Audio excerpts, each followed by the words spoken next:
Hello दोस्तों, मैं संदीप परमार आज उस कथा के बारे में बात करना चाहूँगा जिसे सुनकर आपकी आंखें नम हो जाएगी। आज मैं बात करूँगा महान श्रवण कुमार के बारे में। तो चलिए शुरू करते हैं। यह कहानी त्रेता युग की है। उस समय श्रवण कुमार नाम का एक बालक था। उसके माता पिता दोनों ही अंधे थे और उन्होंने श्रवण को कई मुसीबतों का सामना करते हुए बड़े नाजों से पाला था। श्रवण कुमार बचपन से ही अपने माता पिता का बहुत आदर सम्मान करते थे। वो सदैव उनका ध्यान रखते थे। जैसे जैसे श्रवण कुमार बड़े होते गए वैसे वैसे उनकी घर की जिम्मेदारी उनके कंधों पर आ गई। वह रोज़ सुबह उठकर सबसे पहले अपने माता पिता के लिए स्नान करने के लिए तालाब से पानी भरकर लाते। इसके बाद वह तुरंत जंगल की ओर रवाना हो जाते। लकड़ियाँ लाने के बाद वह चूल्हा जलाकर माता पिता के लिए स्वादिष्ट खाना बनाया करते थे। श्रवण को इतनी मेहनत करते हुए देख उसकी माँ हमेशा उसे टोकती थी। वह कहती थी, बेटा श्रवण, इतना सारा काम अकेले क्यों करते हो? खाना मैं भी बना सकती हूँ। जब तक मैं खाना बनाऊँ तुम थोड़ा आराम कर लिया करो। माँ के इन बातों को सुनकर श्रवण कुमार कहते हैं, नहीं माँ, मैं यह सारा काम आप लोगों के लिए ही तो करता हूँ। भला अपने माँ बाप का काम करने के लिए कैसी थकान? उल्टा मुझे तो बहुत खुशी मिलती है और आनंद की अनुभूति होती है।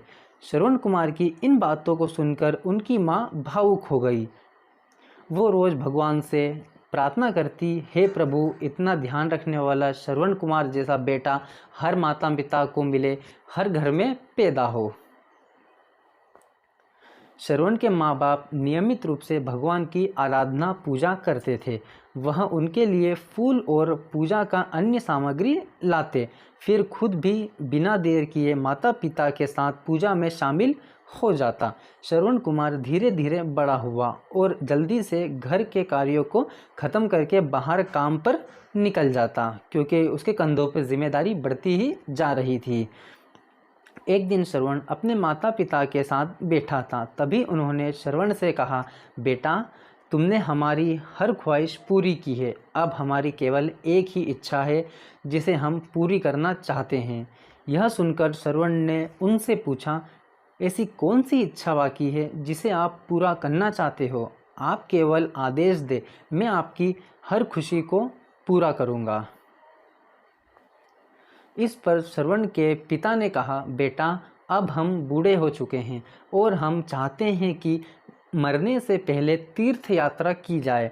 भगवान के शरण में जाकर हमें सुकून की प्राप्ति होगी। अपने माता पिता की बात सुनकर श्रवण कुमार सोचने लगा कि वह उनकी इच्छा को कैसे पूरा कर सकता है। उसी समय बस और ट्रेन की सुविधा तो थी नहीं, साथ ही आपके माता पिता भी देख नहीं सकते थे। ऐसे में उन्होंने तीर्थ यात्रा करना भला कैसे संभव हो पाता? यह सब सोचकर श्रवण कुमार बहुत चिंतित होने लगे। तभी श्रवण कुमार को एक तरकीब सूझी। वह तुरंत बाहर गए और वहाँ से दो बड़ी टोकरी लेकर आए। उसमें उन दोनों टोकरियों को एक मजबूत डंडे से मोटी रस्सी के सहारे एक डंडे से लटका दिया और तराजू टाइप का बना लिया। फिर श्रवण कुमार ने उस तराजू में अपने माँ बाप को बारी बारी से उठाकर बैठा दिया। पिताश्री आगे बैठे थे और माताश्री को पीछे बैठा दिया। उनके बाद तराजू को अपने कंधे पर लेकर वह तीर्थ यात्रा पर निकल पड़े। वह लगातार कुछ दिनों तक अपने माता पिता को एक के बाद एक सभी पवित्र स्थलों पर घुमाने ले गए। इस दौरान श्रवण कुमार ने अपने माता पिता का प्रयोग से लेकर काशी तक दर्शन कराएं। माता पिता को घूमते समय श्रवण कुमार उन्हें उन जगहों के बारे में भी बताते चले गए, क्योंकि वह आँखों से तो देख नहीं सकते थे। अपने बेटे की आंखें ही माँ बाप की आंखें थी। उन्होंने एक दिन श्रवण कुमार से कहा, बेटा, हम देख नहीं सकते, लेकिन कभी भी हमें इस बात का तूने एहसास नहीं होने दिया। तू हमारे लिए हमारी आंखें है। तुमने हमें जिस तरह सारे पवित्र स्थानों की कथा सुनाकर उसके दर्शन कराए, ऐसा लगता है जैसे कि हमने सच में प्रभु के दर्शन स्वयं अपनी आँखों से देख लिए। अपनी माता पिता की बातें सुनकर श्रवण ने कहा, आप लोग ऐसी बात न करें। बच्चों के लिए माता पिता कभी भी बोझ नहीं होते, यह तो बच्चों का धर्म होता है। एक दिन श्रवण कुमार आराम करने के लिए अयोध्या के पास अपने माता पिता के साथ रुका। तभी उनकी माँ ने पानी पीने की इच्छा जताई। श्रवण को पास में ही एक नदी दिखाई दी। उसने अपने माता पिता से कहा, आप दोनों यहाँ आराम करें, मैं आपके लिए पानी लेकर आता हूँ। नदी के पास पहुंचकर श्रवण कुमार अपने कमंडल में पानी भरने लगे। उसी जंगल में अयोध्या के महान राजा दशरथ भी शिकार के लिए पहुँचे थे। पानी में हलचल की आवाज़ सुनकर कई जानवर पानी पीने आए। उन्होंने बिना देखे केवल ध्वनि सुनकर तीर चला दिया। उन्हें ऐसा लगा कि कई जानवर पानी पीने आ रहे हैं, तो वह शिकार के लिए उन्होंने जो कि अपनी कमान से तीर उस पर चला दिया। दुर्भाग्यवश वहाँ कोई जानवर की वजह श्रवण कुमार पानी भर रहे थे।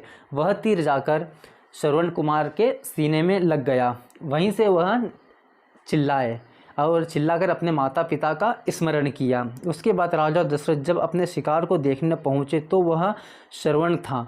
वो तुरंत श्रवण कुमार के नज़दीक पहुँचे और कहा, मुझसे बहुत बड़ी भूल हो गई, मुझे माफ़ कर दीजिए। मुझे बिल्कुल नहीं पता था कि यहाँ कोई मानव होगा।